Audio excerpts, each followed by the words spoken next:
قال صلى الله عليه وسلم: من صام رمضان إيمانا واحتسابا غفر له ما تقدم من ذنبه. السلام عليكم ورحمة الله وبركاته. الحمد لله رب العالمين والصلاة والسلام على خير خلق محمد وآله وصحبه أجمعين. أما بعد. الحمد لله. நாங்கள் இன்றைக்கு எங்கள் ரமதான் மாத பாடத்தொடரில் 9வது பாடத்தில் இருக்கிறோம். நாங்கள் தொடர்ச்சியாக பெருநாள் தினத்துடைய சட்டத்திட்டங்களை நாங்கள் பார்த்துட்டு இருந்தோம். அதில் மிச்சமுள்ள விஷயங்களை இன்றைக்கு நாங்கள் இன்ஷா அல்லாஹ் பார்ப்போம். அந்த அடிப்படையில் பெருநாளுடைய சட்டத்திட்டங்களில் 5வது அம்சம் என்னென்றால், பெருநாளுக்காக வேண்டி நாங்கள் அலங்காரம் செஞ்சு கொள்வது. இதுதான் 5வது அம்சம். அப்போ இது பெருநாள் தினத்துடைய ஒரு சுன்னத்தான விஷயமாக எங்களுக்கு ஹதீஸ் மூலமாக படித்து கொள்ளலாம். இதுக்குரிய ஆதாரம் சஹீஹுல் புகாரில் வரக்கூடிய ஹதீஸ். அதாவது உமர் ரலியல்லாஹு அன்ஹு அவங்க ஸல்லல்லாஹு அலைஹி வஸல்லம் அவங்களுக்காக வேண்டி அவங்க ஒரு பட்டாடைன்னு கொண்டு வந்து கொடுக்குறாங்க. அதாவது மார்க்கெட்டில் சந்தையில் வந்து அவங்க காணுறாங்க, உமர் ரலியல்லாஹு அன்ஹு கனத்த பட்டாடையில் உள்ள, அதாவது பட்டு துணியில் உள்ள சில்க், அந்த சில்கில் உள்ள ஒரு ஜுப்பாவுன்னு காண்றாங்க, அதாவது உடுப்பொண்டு. அதை கண்டலாக்க உமர் ரலியல்லாஹு அன்ஹு அதை எடுத்துகிட்டு வந்து நபி ஸல்லல்லாஹு அலைஹி வஸல்லம் அவங்களை கொடுத்து, அல்லாஹ்வுடைய தூதரை நீங்கள் இதை வாங்குங்க, நீங்கள் இதை வாங்கி போட்டுக்கொண்டு சொல்லி சொன்னால் இது மூலமாக பெருநாள் தினத்துக்கும் அதே போல் உங்களை சந்திக்க வரக்கூடிய ஆக்களுக்காக வேண்டியும் நீங்கள் உங்களை அழகுபடுத்திக் கொள்ளலாம் என்றதை வந்து உமர் ரலியல்லாஹு அன்ஹு சொல்கிறாங்க. இப்போ இதை கேட்ட உடனே ஸல்லல்லாஹு அலைஹி வஸல்லம் அவங்க சொல்கிறாங்க வந்து, இந்த மாதிரி துணிகள் இது எந்த ஒரு நலவும் இல்லாத ஆக்கள் தான் உடுப்பாங்க என்று ஸல்லல்லாஹு அலைஹி வஸல்லம் அவங்க சொன்னாங்க. ஏன்னா பட்டு துணி, சில்க் துணி வந்து ஆண்களுக்கு தெளிவாக இந்த உம்மத்தில் ஹராம் என்று விளங்கிக் கொள்ள ஓணும். அப்போ அது ஆண்களுக்கு உடுக்கக்கூடாது. அப்போ தான் ஸல்லல்லாஹு அலைஹி வஸல்லம் அவங்க இதை கண்டிக்கிறாங்க. ஆனாலும் உமர் ரலியல்லாஹு அன்ஹு வந்து அவங்க பெருநாள் தினத்துக்காக வேண்டியும் அதே போல் அவங்கள நபி ஸல்லல்லாஹு அலைஹி வஸல்லம் அவங்களை சந்திக்க வரக்கூடிய ஆக்களுக்காக வேண்டியும் அலங்காரம் செஞ்சு கொள்ள சொன்ன அந்த வார்த்தையை வந்து ஸல்லல்லாஹு அலைஹி வஸல்லம் அவங்க கண்டிக்கல அப்படின்னு சொல்லி சொன்னாங்க. அது அவங்களோட காலத்தில் வளமையாக இருந்த பெருநாளுக்கு அலங்காரம் செய்கிறது, யாரோ ஒருத்தர் சந்திக்க போகல அழகா, அதாவது ஸல்லல்லாஹு அலைஹி வஸல்லம் சந்திக்க வரப்போல அவங்க அழகுபடுத்தி கொண்டு இருக்கிறது வந்து அது வளமையான ஒரு விஷயமாக இருந்தது இந்த ஹதீஸ் மூலமாக எங்களுக்கு படித்து கொள்ளலாம். அப்போ அதே போல தான் நபி ஸல்லல்லாஹு அலைஹி வஸல்லம் அவங்க பெருநாளுடைய தினத்தில் அழகான சிவப்பு நிற ஒரு ஆடை உண்டு, அதாவது சிவப்பு நிறத்தில் கோடு போட்டுள்ள லைன்ஸ் வந்துள்ள ஒரு ஆடை உண்டு, அது மேலாடை உண்டு, அது பூர்வமாய் போடக்கூடிய ஆடை உண்டு ஸல்லல்லாஹு அலைஹி வஸல்லம் அவங்க போட்டுட்டு இருந்தாங்கன்றது அல் முஅஜமுல் அவ்ஸத்ல இமாம் தபரானி ரஹ்மத்துல்லாஹி அவங்களுடைய கிதாபில் ஆதாரபூர்வமாக பதிவு செய்யப்பட்டு செய்து கொண்டிருக்கிறார். அதாவது ஸல்லல்லாஹு அலைஹி வஸல்லம் அவங்க பெருநாளுடைய தினத்தில் வந்து சிவப்பு நிற ஒரு போர்வேண்டு போட்டிருந்தாங்கன்றதை படிச்சு கொள்ளலாம். அப்போ இது வந்து ஸல்லல்லாஹு அலைஹி வஸல்லம் அவங்க பெருநாளுடைய தினத்தில் வந்து அலங்கார செய்யறதுக்குரிய ஆதாரமாக எங்களுக்கு பார்க்கலாம். அப்போ எங்களுக்கு தெரியும் சிவப்பாட ஒரு ஆண்களுக்கு வந்து, அதாவது இந்த உம்மத்தில் வந்து எப்படியும் அதாவது ஆண்களுக்கோ பெண்களுக்கோ வந்து கூடாதுன்றது தெளிவாக வந்துக்கார். அதாவது சுத்தமான சிவப்பு, அது இல்லாமல் சிவப்பில் கோடு போட்ட சுத்த சிவப்பு இல்லாத ஆடைகள் வந்து அணியலாம். அப்போ இதுக்கு ஆதாரமாகவும் இந்த ஹதீஸ் மூலமாக எங்களுக்கு படிச்சு கொள்ளலாம். அப்போ இது மூலமாக எங்களுக்கு விளங்கி கொள்ளும். அப்போ பெருநாள் தினத்துக்காக வேண்டிய அழகான ஆடைகள் உடுக்கிறது இது வந்து சஹாபாக்களோட இப்போ நபி ஸல்லல்லாஹு அலைஹி வஸல்லம் அவங்களுடைய வளமையாக இருந்ததை எங்களுக்கு கண்டு கொள்ளலாம். அதனால தான் இமாம் மாலிக் ரஹிமத்துல்லாஹி அவங்க சொல்லி காட்டுறாங்க வந்து, அந்த காலத்தில் இருந்த அந்த மக்கள், அதாவது தாபீன்கள், இந்த மாதிரி மக்கள் வந்து பெருநாளுக்காக வேண்டி ஒவ்வொரு பெருநாளுக்காக வேண்டியும் அவங்க நறுமணம் பூசிக்கொண்டும் அதே போல் அழகுபடுத்தி கொண்டும் வந்து இருக்கிறது வந்து அது ஒரு விரும்பத்தக்க விஷயமா பார்த்தாங்கன்றதை இமாம் மாலிக் ரஹிமத்துல்லாஹி அவங்க சொல்லி காட்டுறாங்க. அதே போலத்தான் சுனனுல் குப்ரா என்ற கிரந்தத்தில் இமாம் பைஹக்கி ரஹ்மத்துல்லாஹி அவங்களோட கிரந்தத்தில் பதிவு செய்யப்பட்ட ஒரு செய்தி, இப்னு உமர் ரலியல்லாஹு அன்ஹு வந்து அவங்க 2 பெருநாளுடைய தினத்திலையும் அவங்களுடைய ஆகவே மிச்சம் அழகா இருக்கக்கூடிய அவங்களோட உடுப்பை வந்து பெருநாள் தினத்துக்காக வேண்டி உடுத்துட்டு இருந்தாங்கன்றதை எங்களுக்கு இந்த சஹாபியுடைய அதாவது வரலாறு மூலமாக எங்களுக்கு படிக்கலாம். அதே போலத்தான் இப்னு உமர் ரலியல்லாஹு அன்ஹு சம்பந்தமாக வரக்கூடிய இன்னொரு செய்தி, அஹ்காமுல் ஈத்னு சொல்லக்கூடிய இமாம் ஃபிரியாபி ரஹிமத்துல்லாஹி அவங்களுடைய கிதாபில் பதிவு செய்யப்பட்ட செய்தி, அவங்க ஒவ்வொரு பெருநாளுக்கும் அதில் குறிப்பாக ஈதுல் ஃபித்ர், அதாவது நோம்பு பெருநாளுக்காக வேண்டி அவங்க நறுமணம் பூசிக்கொண்டதையும் வந்து இந்த இமாம் அவங்க அறிவிச்சுக்கிறாங்க. அப்போ இது ஆதாரப்பூர்வமான செய்திகள். சஹாபாக்கள் இப்னு உமர் ரலியல்லாஹு அன்ஹு வந்து ஒவ்வொரு பெருநாள் தினத்துக்கும் அவங்க அழகான உடுப்பல் உடுப்பாங்க, அதே போல தான் நறுமணங்களை பூசிக்கொள்வாங்க. அப்போ இது சஹாபாக்களோட சுன்னத்தில் இருக்கக்கூடிய ஒரு விஷயம். அதே போலத்தான் இந்த அலங்காரம் சம்பந்தமாக பெருநாள் தினத்தில் அலங்காரப்படுத்துறது சம்பந்தமாக இது எங்கட உம்மத்துக்கு முந்திருந்த சமுதாயங்களே மிருதொரு விஷயம்ன்றதை எங்களுக்கு பார்த்து கொள்ளலாம்.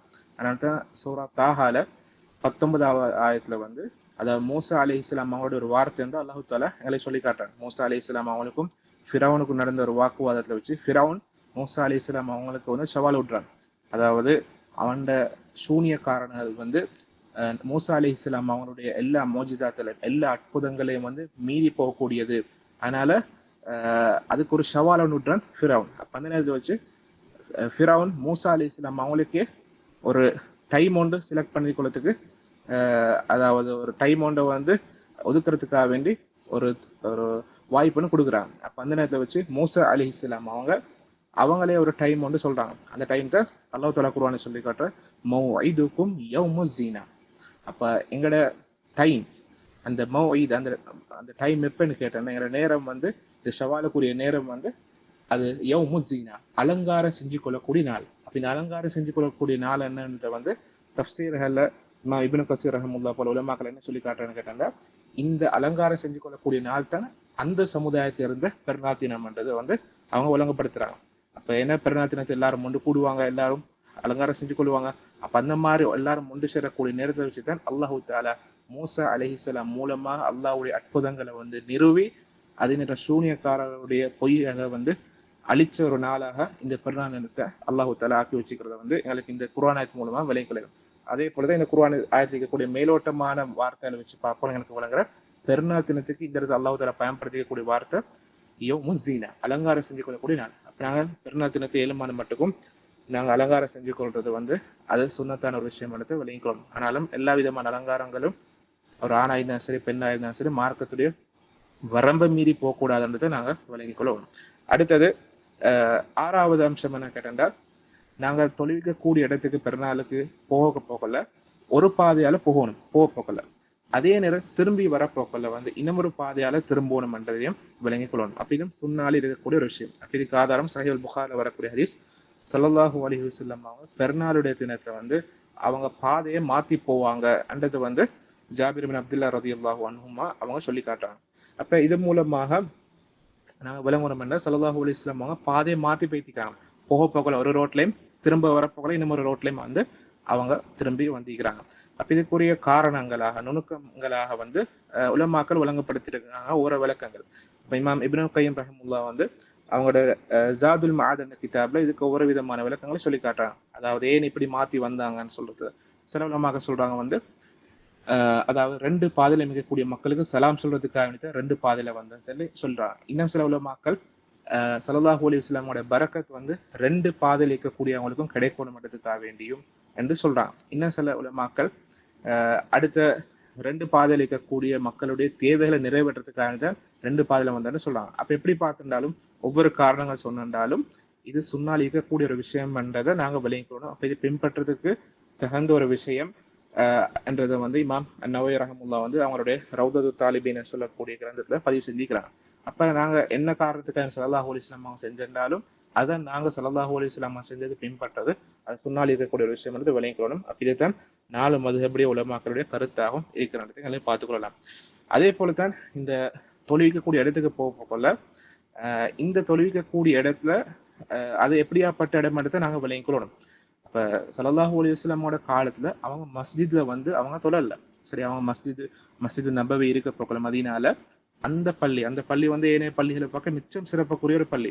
அந்த பள்ளியில நாங்க தொழுதுன்னு சொல்லி சொன்னாண்டா எங்களோட ஒரு தொழுகைக்கு வந்து 1000 மடங்கு நன்மை கிடைக்கும். அவ்வளவு நன்மைக்குரிய ஒரு மஸ்ஜித் தான் மஸ்ஜித் நபவி, மதீனால இருக்கக்கூடிய பள்ளிவாசல். அந்த பள்ளிவாசல நபி ஸல்லல்லாஹு அலைஹி வஸல்லம் அவங்க விட்டு போட்டு அவங்க வெட்ட வெளியான ஒரு இடம் ஒன்றுக்கு, சரி அந்த காலத்துல பாலைவனமா இருந்து ஒரு இடத்துக்கு தான் அவங்க தொழுதுக்கு போனாங்க.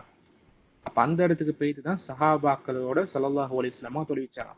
அப்ப இதுதான் மார்க்கத்தில் இருக்கக்கூடிய அடிப்படையான விளங்கிக்கணும். அப்ப இதுதான் சொன்ன. அப்ப நாங்க பெருநாளுடைய தொழுகை ஒரு திடல்ல வெட்ட வெளியான ஒரு இடத்துல போயிட்டு தான் நாங்க தொழுவோம். அப்ப இதை நபி ஸல்லல்லாஹு அலைஹி வஸல்லம் அவருடையும் சஹாபாக்களுடையும் சொன்னாலையும் எங்களுக்கு கண்டு கொள்ளலாம். ஆனால் மஸ்ஜிதுல் ஹராம தவிர, அதாவது மக்காலிக்கக்கூடிய பள்ளிவாசலை தவிர, இந்த மக்காலிக்கக்கூடிய பள்ளிவாசல் நாங்கள் எடுத்துக்கொண்டு சொன்னால் அதுல தொழுறது வந்து வெட்ட வெளியான ஒரு இடம், ஒரு திடல்ல தொழக்கூடிய ஒரு கிரவுண்டோட தொழக்கூடிய தொழுகை விட ஆக சிறந்தது வந்து விளங்கிக்கணும். அப்ப இதுல எந்த ஒரு கருத்து வேறுபாடும் இல்லை. இது ஏகோபித்த கருத்துன்றது வந்து இமாம் அன்-நவவி ரஹ்மத்துல்லாஹ் சொல்லி காட்டுறாங்க. அப்ப இந்த பொதுவான சட்டத்திலிருந்து விதிவிலக்கு கொண்டுதான் என்னது மஸ்ஜிதுல் ஹராம் சொல்லக்கூடிய கஅபத்துல்லாஹ், அதாவது மக்காலிக்கக்கூடிய பள்ளிவாசல். அதே போலத்தான் அப்போ இது ஒரு சுன்னத்தான விஷயத்த நாங்கள் திடல்ல தொழுகிறது. அது இல்லாமல் எங்களுக்கு தேவையோடு ஏற்பட்ட சொல்லி சொன்னால் அந்த மாதிரி நேரத்துக்கு மஸ்ஜிதில் தொழுது கொள்ளலாம் என்றதை நாங்கள் விளங்கிக் கொள்ளணும். அது அலி ரலியல்லாஹு அன்ஹு மூலமா எங்களுக்கு விளங்கிக் கொள்ளலாம். அவங்க திருநாளுடைய தொழுகை வந்து கூஃபாவுடைய மஸ்ஜிதில் தொழுகிறதுக்கு ஏவிக்கிறாங்க. அப்போ இது முஸன்னஃப் இப்னு அபி ஷைபால பதிவு செய்யப்பட்டிருக்க கூட ஒரு செய்தி. அப்போ எங்களுக்கு தேவையோடு ஏற்பட்ட சொல்லி சொன்னால் மஸ்ஜிதில் தொழுது கொள்ளலாம். அது இல்லாமல் பள்ளியில தான் அதாவது முசல்லா அதாவது வெட்ட வழியான ஒரு இடத்துல திடல்ல தான் தொழணும் என்று கட்டாயம் என்று யாரும் சொல்லியில்லை எந்த ஒரு உலமாக்களும். அதே போல ஒரு நிபந்தனையா சொல்லியும் இல்லை. அது சுண்ணால் இருக்கக்கூடிய ஒரு விஷயம். அதனால நான் கட்டாயம் இந்த மாதிரி விஷயத்துல பேணுதலா இருக்கணும். எங்களால் ஏழுமான மட்டுக்கு இந்த சுண்ணாவை அமுல்படுத்த பார்க்கணும். அப்படி வெட்ட வழியான ஒரு இடத்த தொழத்துக்கு ஒரு வாய்ப்பு கிடைக்கலாடி அந்த மாதிரி இடத்துக்கு நாங்கள் பள்ளியில தொழுறது வந்து பரவாயில்லை என்றதுதான் விளங்கிக்கொள்ளணும். ஆனாலும் சுண்ணாவை பின்பற்றது வந்து மிச்சம் ஏற்றமானது, அதில் பொடுப்போக்காக இருக்கக்கூடாதுன்றது விளங்கிக் கொள்ள ஓணும். அடுத்ததாக இன்னும் ஒரு சுன்னத்தான விஷயத்த நாங்கள் இந்த திடலுக்கு போகல செய்ய வேண்டியது, அதாவது நாங்கள் நடந்து போறது.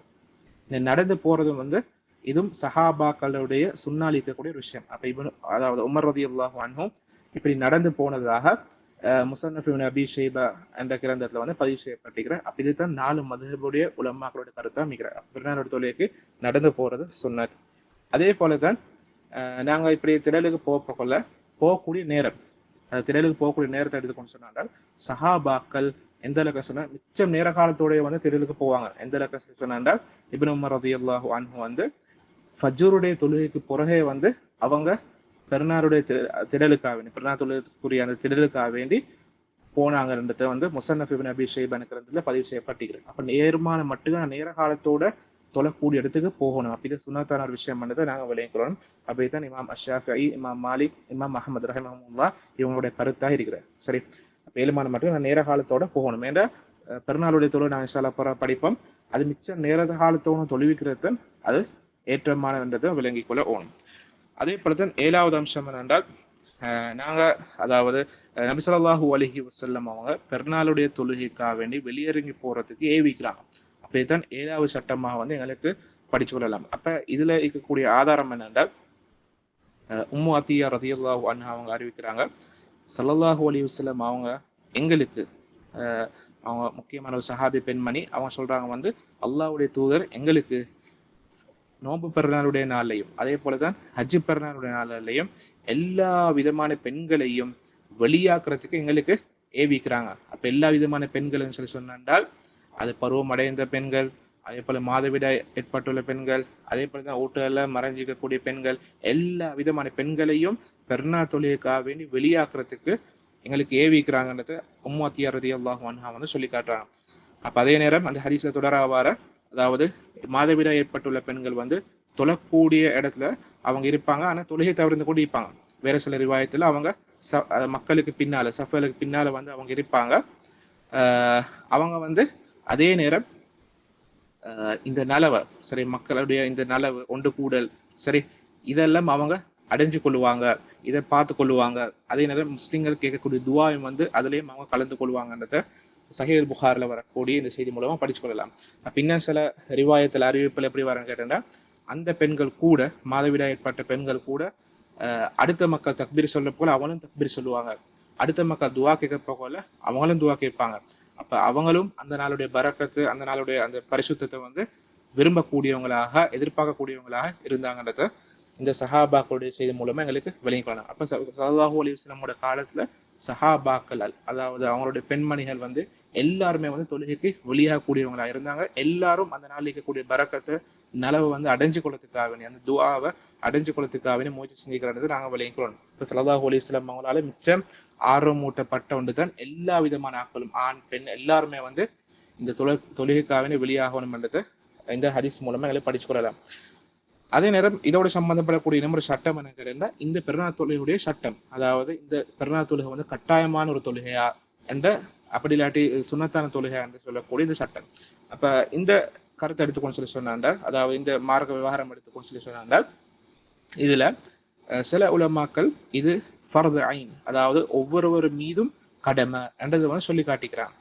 அப்ப இமாம் இப்னு தைமிய்யா ரஹிமஹுல்லாஹ் அதே போலதான் அபூ ஹனீஃபா ரஹிமஹுல்லாஹ் போல உலமாக்களுடைய கருத்து என்ன கேட்டா ஒவ்வொருவரும் இதை கட்டாயம் வந்து தொழுவிக்கணும், அதாவது ஒவ்வொருவரும் இந்த பெருநாள் தொழிலை கட்டாயம் தொழணும் என்றது வந்து அது வாஜிப். அதாவது ஒருத்தர் இந்த பெருநாள் தொழுகை வந்து தொழல்லாட்டி அவர் பாவி ஆகிறாரு என்றதை வந்து சொல்லிக்கிறாங்க. அதே போல ஷேக் அல்பானி, ஷேக் இப்னு உசைமீன், ஷேக் இப்னு பாஸ் ரஹிமஹுமுல்லா இவங்களுடைய கருத்தாவும் இது இருக்கிறத எங்களை கண்டுகொள்ளலாம்.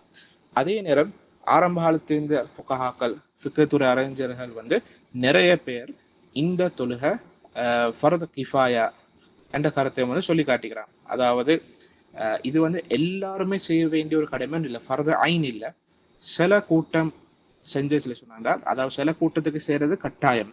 அப்ப சில கூட்டங்கள் வந்து இந்த கடமை செஞ்சுட்டு வச்சுட்டாங்க, அடுத்த கூட்டத்துக்கு எந்த ஒரு பாவமும் ஆகிறல்ல. அதே நேரம் ஒரு கூட்டமே தொழாமிக்கிற சொன்னா அப்ப எல்லாருக்கும் பாவம் வந்து சேரும். அதுக்கு தான் நாங்க சொல்றோம் என்னது ஃபர்து கிஃபாயான்னு சொல்றது. அதாவது உதாரணமாக ஜனாசாவுடைய தொழுகை போல, ஜனாசாவுடைய தொலை நாங்க எடுத்துக்கொண்டு சொன்னா இது ஃபர்து கிஃபாயா. அப்ப எல்லாரும் வந்து கட்டாயமா ஜனாசா தொழுவலமா சொன்னா அப்படி ஒரு கட்டாயமும் இல்லை. ஆனா ஒரு கூட்டம் கட்டாயமா தொழுவிக்கணும். அதே போலத்தான் எதிரே சட்டமன்றத்தை வந்து பெரும்பான்மையான உலமாக்கள் வந்து சொல்லி காட்டுறாங்க. அதாவது இதுதான் ஹம்பலி மதபோட கருத்தை அமைக்கிறேன். அப்ப எந்த இலக்கம் சொன்னா இப்னு அப்துல் பர் ரஹிமுல்லா வந்து இந்த கருத்துல, அதாவது இது ஏகோபித்த கருத்துன்னு சொல்லி காட்டிக்கிறான். அப்ப இது எடுத்துக்கொண்டு சொல்லி சொன்னா ஏனையவர்கள், அதாவது ஒரு கூட்டம் தொழுவிக்க இன்னும் ஒரு கூட்டத்துக்கு வந்து அது கட்டாயமாகறல்ல, அது வாஜிபாகறல்ல, அது வலியுறுத்தப்பட்ட ஒரு சுண்ணாண்டத்தை தான் விளங்கி கொள்ளணும். அப்ப இதுக்கு ஒரு காரணங்களா சொல்லி காட்டுறேன் என்றால், இந்த பெருநாள் தொழுகைக்கு அதுக்கு அதானோ இக்காமத்தோ இல்லை. அப்ப ஏனைய ஃபர்துடைய தொழில் எடுத்துக்கணும் சொன்னா அதுக்கு அதானோ நீக்கும், எப்படி இக்காமத்தோ நீக்கும். அப்ப இந்த தொழிலுக்கு அப்படி ஒன்றும் இல்லை. அப்ப இது வாஜிபான தொழிலுக்கு அடையாளங்கள் வந்து இதுக்கு இல்லை. அப்ப இதுதான் ஷேக் சுலைமான் ருஹைலி, அதேபோல் ஷேக் அப்துல் அசீஸ் ரயீஸ், அதே போலதான் இது ஷாஃபி மதுஹபுடைய கருத்தாவும் இருக்கிற வந்து இந்த கருத்து. அப்ப எல்லாருக்கும் இது கட்டாயம் பண்றது இல்லை. ஆனாலும் அதாவது இது மிச்சம் வலியுறுத்தப்பட்ட சுண்ணானதை விளங்கி கொள்ளணும். அப்ப இந்த ஹதீஸ் ஆதாரமா வச்சு, நாங்க படிச்ச இந்த ஹதீஸ் ஆதாரமா வச்சு இந்த தொழுகை எல்லாருக்கும் கடமை சொல்லி முடிவெடுக்கிறதுக்கு இயலாது. ஏன்னா இந்த ஹதீஸ்ல கூட ஸல்லல்லாஹு அலைஹி வஸல்லம் அவங்க மாதவிடா ஏற்பட்ட பெண்கள், ஏனைய பெண்களை வந்து இந்த மக்களுடைய நலவை ஒன்று கூடல வந்து அதுல கலந்து கொள்றதுக்கு தான் ஏவிக்கிறாங்க. அந்த ஏவல் வந்து அந்த கமாண்ட், அந்த கட்டளை வந்து அது ஒரு சுன்னத்தான ஏவலை தவிர அது ஒரு வாஜிபான தொழிற்குரிய ஒரு கட்டளை ஒன்று இல்லைன்றதை நாங்கள் விளங்கிக் கொள்ளணும். அப்போ இதுதான் பலமான கருத்தாகிறேன். இருந்தாலும் நாங்கள் இந்த மாதிரி தொழுகையுடைய விஷயத்துல வந்து பொதுப்போக்காக இருக்கப்படாது. அதாவது சுண்ணத்துன்னு சொன்னதுக்காக வேண்டிய கூடலாம் என்று பொருள் எடுக்கப்படாது. ஏன்னா நாங்கள் உண்மையில வந்து அஹ்லு சுன்னா வல் ஜமாத்தின் அடிப்படையில, அதாவது அந்த தூய கொள்கையிலிக்கிற அடிப்படையில நான் கட்டாயம் சுன்னத்து வாஜிபு என்றன்னு பிரிச்சு பார்க்காம ஸல்லல்லாஹு அலைஹி வஸல்லம் அவங்களை தொட்டும் சஹாபாக்களை தொட்டும் இதெல்லாம் உறுதியா வந்திக்கிறோம். அதெல்லாம் நாங்க பின்பற்ற தான் பார்க்கணுமே தவிர இது வாஜிபன்னு எடுக்கிறேன், இது சுன்னத்தினால இதை அடிக்கிறல்லன்னு சொல்லி அப்படி பொடுப்போக்கா இருக்க கூடாது. அடுத்ததாக இந்த பெருநாத்துடைய நேரம் நாங்கள் எடுத்துக்கணும் சொல்லி சொன்னா, இதனுடைய நேரம் வந்து புகாவுடைய நேரம் போல தான் இதனுடைய நேரம் எடுத்து நாங்கள் விளங்கிக்கிறோம். அப்ப எங்களுக்கு தெரியும் துஹாவுடைய நேரம் வந்து அது ஆரம்பம் எடுத்துக்கணும் சொல்லி சொன்னால், சூரியன் உதயமாகி ஒரு ஈட்டியோண்டோட அளவு, அதாவது ஒரு ஈட்டியோண்டு நிலத்து நாட்டினாக பிறகு, ஒரு ஈட்டியோண்டு நிலத்து நாட்டினாக பிறகு சூரியன் உதிர்ச்சியாக பிறகு அந்த சூரியன் காரணமா அந்த ஈட்டியோட நிழல் வந்து கீழே நிலத்துல வந்து விழும். அப்ப அந்த நிழலை வச்சுதான் அந்த காலத்தை வந்து டைமை வந்து கணிப்பாங்க, நேரத்தை கணிப்பாங்க. அப்ப அந்த மாதிரி நேரத்துக்கு அந்த ஈட்டிட நிழல் அந்த ஈட்டிட அளவுக்கு இருக்குன்னு சொல்லி சொன்னால் அப்பதான் துஹாவுடைய நேரம் ஆரம்பமாகும். அப்ப அந்த காலத்துல வந்து இப்படித்தான் நேரத்தை அளந்தாங்க. அப்ப இது கிட்டத்தட்ட சொல்ல போனா இந்த காலத்து படிக்கு வந்து சூரியன் உதயமாகி ஒரு கிட்டத்தட்ட 15-20 நிமிஷம் போனாக்க போற இந்த நேரத்துக்கு தான் துஹாவுடைய நேரம் வந்து ஸ்டார்ட் ஆகும். அப்ப அதே நேரம் தான் இந்த பெருநாளுடைய தொழுகைக்கும் இருக்குது. அப்ப அதுக்கு முந்தி துஹாவுடைய தொழுகோ அப்படி இல்லாட்டி பெருநாளுடைய தொழுகை கூடாதுன்றது வந்து உலமாக்கள் சொல்லி காட்டிக்கிறாங்க. அப்ப இது வந்து ஏகோபித்த கருத்து வந்து இமாம் இப்னு அப்துல் பர், இமாம் இப்னு ரஜப் ரஹ்மத்துல்லாஹி போல உலமாக்கள் சொல்லி காட்டிக்கிறாங்க. அதுக்கு முந்தி கூடாதுன்றதை நாங்க விளங்கிக் கொள்ள ஓணும். அதே போல இதை கடைசி நேரம் எடுத்துக்கோங்க சொன்னாண்டா பெருநாளுடைய தொழுகை அப்படி இல்லாட்டி துஹாவுடைய நேரத்துல வந்து அந்த கடைசி நேரம் என்னண்டா சூரியன் அதாவது நடுநிசிக்கு வரங்காட்டியும், அதாவது எந்த ஒரு நிழலும் அதாவது நிலத்து அதாவது விழாத நேரம் சரி அந்த மாதிரி நேரம் வரங்காட்டியும், அதாவது துஹருடைய நேரத்துக்கு கிட்டத்தட்ட ஒரு 15 நிமிஷத்துக்கு முந்தி, அதுதான் இந்த துஹாவுடைய நேரத்துல சரி அதாவது துஹருடைய தொழுகைக்கு 15 நிமிஷத்துக்கு முந்தி. அப்படி இல்லாட்டி சொல்ல போன சில சொன்னாண்டா சூரியன் நடுநிசையில் இருக்கக்கூடிய நேரம். அப்ப இதுதான் பெருநாளுடைய தொழுகையிலையும் அதே போல துஹாவுடைய நேரத்திலையும் கடைசி நேரமா இருக்கிறேன். அப்ப அதுக்கு பிறகு வந்து பெருநாளுடைய தொழுகையோ துஹாவுடைய தொழுகையை வந்து தொலை ஏழாதனத்தை நாங்கள் விளங்கிக் கொள்ள ஓணும். அப்படித்தான் பெருநாளுடைய தொழுகையுடைய கடைசி நேரம். அப்போ ஆரம்ப நேரம் சூரியன் உதயமாகி கிட்டத்தட்ட ஒரு 15 நிமிஷம், முடிகிற நேரம் வந்து துஹர் தொழுகைக்கு ஒரு 15-20 நிமிஷத்துக்கு மட்டும் முந்தி. அந்த மாதிரி நேரத்துக்குள்ளுக்கு தான் நாங்கள் இந்த பெருநாள் தொழுகையும் இப்போ துஹாவுடைய தொழுகையும் வந்து தொழணும் பண்ணத்தை நாங்கள் விளங்கிக் கொள்ளலாம். அப்போ இது ஏகோபித்த ஒரு கருத்தாக இருக்கிறோம். அதே நேரம் நாங்கள் ஏழுமான மட்டுக்கு இந்த பெருநாளுடைய தொழுகை நேரத்தோடு தொழுவிக்கிறதுக்கு வந்து நாங்கள் பார்க்க ஓணும். அப்போ இதுக்கு ஆதாரமாக சுனன் அபீ தாவூத் வரக்கூடிய ஹதீஸ், அப்துல்லா இப்னு புஸ்ர் ரலியல்லாஹு அன்ஹு அவங்க அவங்களோட காலத்தை வச்சு அவங்க மக்களோடு சேர்த்து ஒரு பெருநாளுக்காக வேண்டி பெருநாள் தொழுகைக்காக வேண்டி அவங்க வெளியாகி போறாங்க. அப்போ அந்த நேரத்தை வச்சு இமாம் வந்து லேட் ஆகி வரான். அப்போ அதை பார்த்துட்டு இந்த அப்துல்லா இப்னு புஸ்ர் ரலியல்லாஹு அன்ஹு வந்து அவங்க அதை வெறுக்கிறாங்க. அதை வெறுத்துட்டு அவங்க சொல்றாங்க வந்து நபி ஸல்லல்லாஹு அலைஹி வஸல்லம் அவங்களோட காலத்தை வச்சு நாங்க இருக்க போகல இந்த நேரத்துல வச்சு நாங்க ஏற்கனவே தொழுதும் முடிஞ்சு அண்டத்தை வந்து அப்துல்லா இப்னு புஸ்ர் ரலியல்லாஹு அன்ஹு சொல்லி காட்டுறாங்க.